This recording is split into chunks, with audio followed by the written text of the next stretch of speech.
In one of the previous lectures, we understood what are the different components of Spark. In the low level, we have low level APIs. On top of that, we have structured APIs. On top of that, we have structured streaming, and we have advanced analytics and also libraries and ecosystems. These are the different components, or rather important components of Spark. Within the structured APIs, as we know, DataFrames are the important structured APIs. As a part of this lecture, we will try to understand what are the Spark DataFrames at a high level. We will come back to this DataFrames again and again because it is one of the important structured API which will be used again and again across the Spark. Then we will also understand what are partitions. Let's get started. So first and foremost thing is, what are DataFrames? DataFrames are almost like a collection of rows and columns. We have already discussed about that. Okay. So, and we already indicated it is one of the important structured API. And also, if you really look at the whatever the columns are there, okay. So, if we define the types of these columns, then we are calling it as a schema. Okay, the column names and also the types of these columns together we can call it as a schema, right? So this is what is data frame at a high level, and the schema also. Now if you really look at, we already understood data frame is nothing but a table like structure, and it's a collection of rows. If you see, we have 1, 2, 3, we have so many rows. So now it's a collection of rows and columns, right? These rows and columns are distributed across the different clusters. Okay, so some part of is distributed here, here, and also here. Consider this is a data frame. This whole thing is a data frame. So this data frame is distributed across the different systems in a cluster, right? So now, having understood the data frames at a high level, what are partitions? What is a partition in a Spark, in the context of the Spark? Any idea? We already understood what is data frame. So now, partition comes into picture, some set of rows in a data. See, we already know this is a data frame. Now, this data frame need to be split into smaller chunks of the data called as partitions. And these partitions will sit on the physical machine of our cluster. See, if you see, this whole data frame is divided into 3 partitions, and they are sitting in a different physical machine. This is one physical machine, this is one physical machine, this is one physical machine.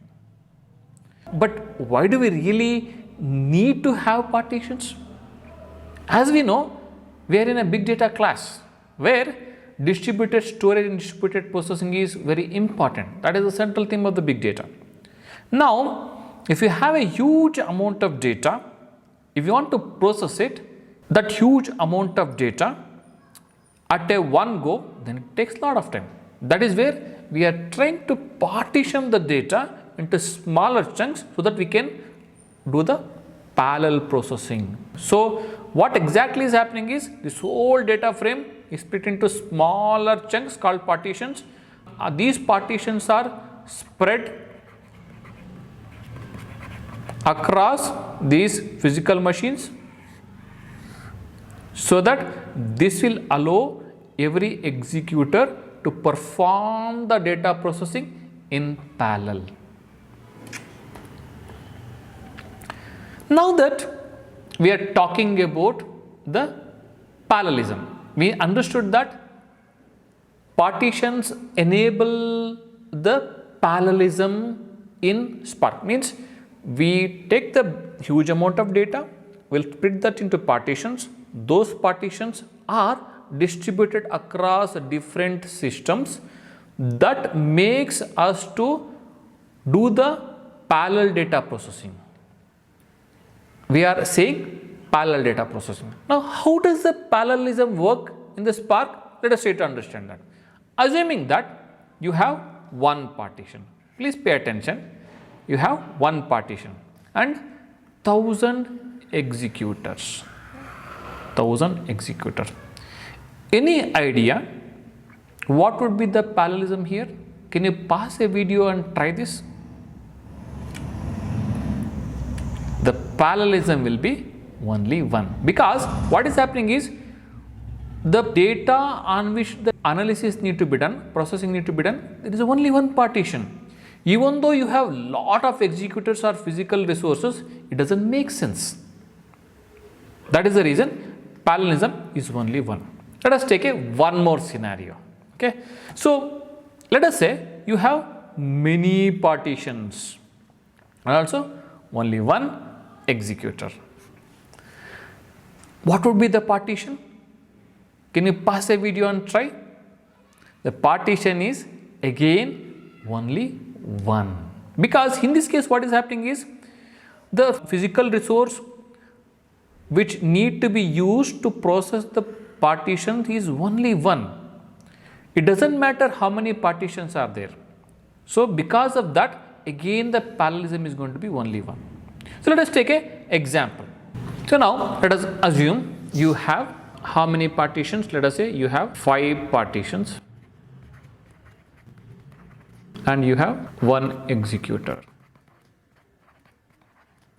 Any idea what will be the parallelism here? Can you think of? Again, the parallelism is going to be only one. Now, 5 partitions and then you have 2 executors. What would be the parallelism? It is going to be 2. So, if you see, whichever the smaller number here, that is going to be the parallelism. That is a kind of a trick, but you need to understand the logic why it is happening. So let us say now we have 10 partitions and you have 5 executors. What would be the parallelism? It is 5. I hope with these examples you understood the partitions and also how the parallelism works. Thank you.